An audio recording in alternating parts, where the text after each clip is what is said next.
이 끔찍한 사건의 피해자는 아직도 병원에서 기약 없는 치료를 받고 있습니다. 오래 방치된 탓에 회복이 쉽지 않다는데요. 아유. 저 고통을 어떡하죠? 계속 소독해주는 수밖에 없어요. 언제 좀 나을지는. 네, 아직 그런 날짜는 모르죠, 저희가. 병원비도 부담이지만 치료를 마치더라도 예전의 모습으로는 돌아갈 수 없을 거라고 합니다. 이게 대체 다 나왔으면 아마 가발을 써야 될 것 같아요. 머리가 안 나고요. 고통스러운 치료 속에서도 비명 한마디 지르지 않는 피해자. 아버지는 아들이 이런 모습으로 돌아올 줄은 꿈에도 몰랐다고 합니다. 정말 차차로 치료해갖고 나서기만 받은데 근육이 파열돼가지고 그리고 거성에서 새끼를 걷어버렸다. 이것이 가랑 쳐가지고 흉터가 이런 식으로 되었었는데 거의. 안 아프세요? 누르면? 누르면 아파. 누르면 아파요? 학대 이후 제대로 된 치료 없이 방치되길 수개월. 아물기도 전에 새로운 폭력이 더해졌습니다. 치료 이렇게 치지고 라이터 제기로 이렇게 팽것이랑 3도 화상, 발도 3도 화상, 머리도 3도 화상. 끓는 물을 붓고 토치와 라이터로 지진 탓에 피부가 괴사했고 자연 치유가 불가능한 3도 화상을 머리끝부터 발끝까지 입은 겁니다. 사람이 사람에게 어떻게 저럴 수 있죠? 너무 화가 납니다. 정말. 그렇습니다. 정신적 피해도 심각합니다. 고통스럽다. 그걸 생각 안 하려고 해도 순간적으로 생각이 나요. 막 악몽 같은 걸 보고 그런 아예 꿈으로 꾸는 거예요. 피해자에게 평생 지워지지 않을 트라우마로 남은 시간들. 이 지독한 학대 행위는 어떻게 시작됐던 걸까요? 일을 보내갖고 돈 갖고 온 친구들은 얼른 먹고 살고 그랬어요. 거기서 일당을 10만 원 받았으면 얘가 자기도 뭐 좀 지났었다고 숨겨놨는데 이제 그런 걸 다 안 줬다고 거짓말했다고 그걸 맞고 그러고 문지센터에 본 것도 싹 자취다니고 노동자치유를 하겠다는 것도. 예. 그런데 가해자들의 협박과 사기 행각은 피해자의 가족에게까지 이어졌다고 합니다. 가족에게도요? 저한테 예전에 온 건데 당신 다쳤다고 머리가 다쳤다고 병원에 있다고 이걸로 이제 그 사진이요? 이걸로 이제 협박하는 거죠.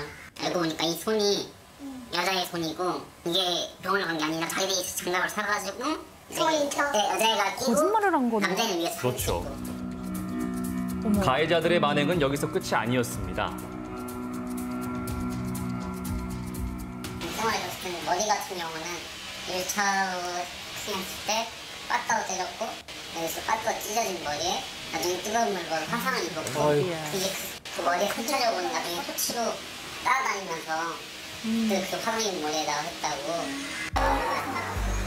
뒤늦게 상황을 알게 된 부모님은 가해자에게 도대체 어떻게 된 일인지 따져 물었는데요.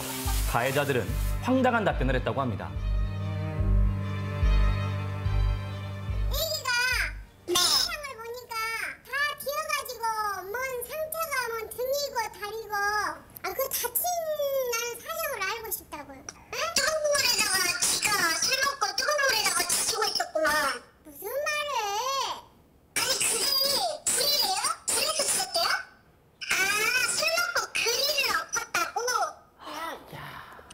물 붓고 뜨거운 물 붓고 한 사람이 그 사람도 같이 가서 와 경찰서는 일단 고발해놨으니까.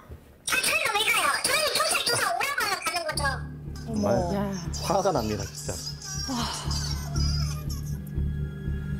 누가 봐도 건장한 체격을 가진 피해자. 그는 왜 이런 고통을 가만히 견뎠던 걸까요? 자기 말로는 할 때마다 부모님 죽이겠다, 집에 불 지르겠다, 본인은 자기는 부숴버리고 막내 동생을 노예로 쓰겠다. 그걸 들으니까 자기 말로는 참았다고 하는데. 그런데 치료 도중 또 하나의 놀라운 사실이 밝혀졌습니다. 때없이 병원에서 자기가 있었는데 군대를 갔다 와버렸다. 이런 게 나오더라고. 지체장애가 있었다고는 그렇게 생각은 안 해봤거든요. 그저 착하고 순한 줄 알았던 아들. 가해자들은 아들의 장애를 알았던 걸까요? 임상심리검사 결과 우리 흔히 IQ라고 부르는 능력 정도가 66 정도로 추정되는 결과를 얻었습니다. 이는 지적장애 상급 정도에 해당하는 장애 수준이고요. 정서적으로 타인에게 순종적이고 피해자로서 구성되어지는 경우가 많습니다.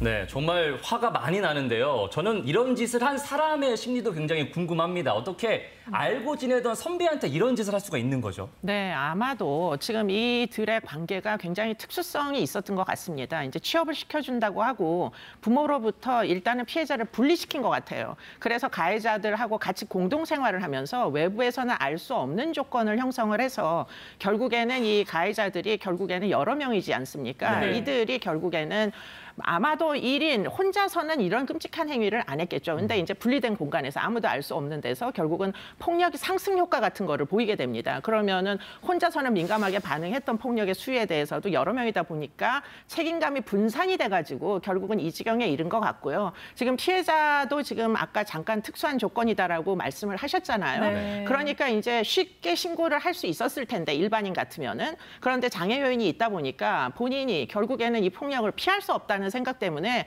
일종의 학습된 무기력 상태에서 신고를 못했던 것으로 보입니다. 아니 그렇다고 하더라도 원한 관계가 아닌 이상에 이런 일을 벌일까 저는 이해가 안 가거든요. 네, 뭐 지금 저도 이 상해 정도가 이게 보통 심각한 수준이 네. 아니다. 왜 가해자들을 구속을 안 시켰는지 이해가 잘 안 되는데요. 틀림없이 이렇게 한 데는 이유가 있었다고 합니다. 네. 이유가 한번 있어요. 살펴보시죠. 네. 네. 아들이 돌아온 후 가해자들은 뻔뻔한 전화를 걸어왔습니다. 아니, 제 남자친구 때문에 기반이 망했어요. 어떤 제 기반이 망해요? 전역하고 나서 헬스장 차리자고 해가지고.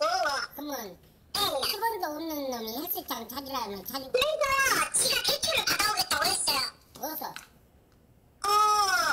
처음에는 무엇이 있는데 여기서 대출을 받아? 한국연권 저축은행에서 신용대출을 받으려고 했어요. 대출 되나고 저희가? 그래서 제가 차를 뽑아온 거예요. 뭔 차를? 이들은 다짜고짜 모든 채무와 책임을 피해자의 탓으로 돌렸다는데요. 이건 그 캐피탈에서 날라온 것 같은데, 기억으로. 이건 어떤 내용으로 지금 날라온 거예요, 지금? 그놈들이 승용차 샀을 때 이게 앞으로 사서갖고 그걸 못 갖고 있으니라 그런 건 날라온 것 같아. 아들 명의로 돼 있어요, 지금.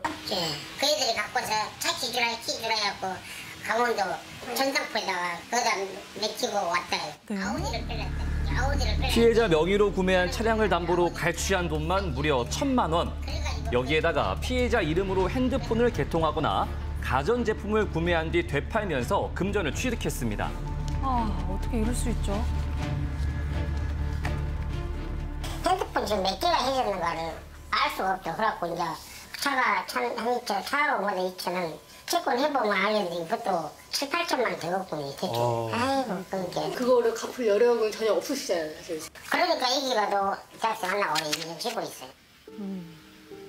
고추 농사로 생계를 꾸려온 피해자의 부모. 올해는 장마 때문에 생계조차 막막한 상황인데요. 책임 없는 빚까지 눈덩이처럼 불고 있습니다. 살면 좋을까 보면 좋고. 피해자는 어떻게 기억하고 있을까요? 센터 이용하시는 분들이 다 적은 거예요. 그 당시 좀 기억이 남는 게 있어요? 기억이 나는데? 뭐 그때는 아무것도 몰랐고 뭐가 진짜인 줄 알고 우리 다 진짜인 줄 알고 지금도 고통스럽고 막 누가 막 찌르는 것 같은 찌르고 때린다는 느낌? 다행히 경찰과 장애인 권익 옹호 단체가 피해자를 위해 나섰습니다. 경제적 착취로 인해 발생된 채무 등에 대해서는 준사기 피해를 입증하고자 합니다. 준사기는 사람의 심신 장애를 이용해서 이제 사기 행각을 벌인 것을 말하는데요. 이에 따라서 피해자가 자신의 고의로 발생시킨 채무가 아니다.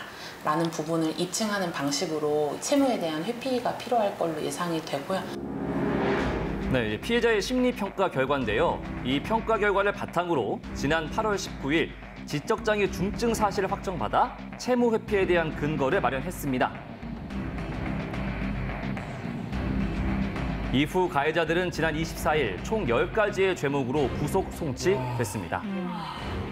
장애인을 상대로 상해를 가하거나 폭행, 협박, 감금 등으로 노동을 강요할 경우에는 일반 형법보다 더 중하게 처벌하는 가중처벌 규정을 장애인복지법이 따로 마련해 두고 있습니다. 그 범행 수법이 상당히 잔혹하며 그로 인해 중한 장애를 입혔기 때문에 징역 5년에서 7년 정도가 선고될 것으로 예상됩니다. 판결이 아직 내려지지 않은 상황, 피해자와 가족들의 고통은 계속되고 있습니다. 저한테 미안하다, 뭐하다 이런 거는 거짓말 같고 뭐 20년이든 30년이 됐든 나온 대로 그냥 처벌받았으면 됐어요.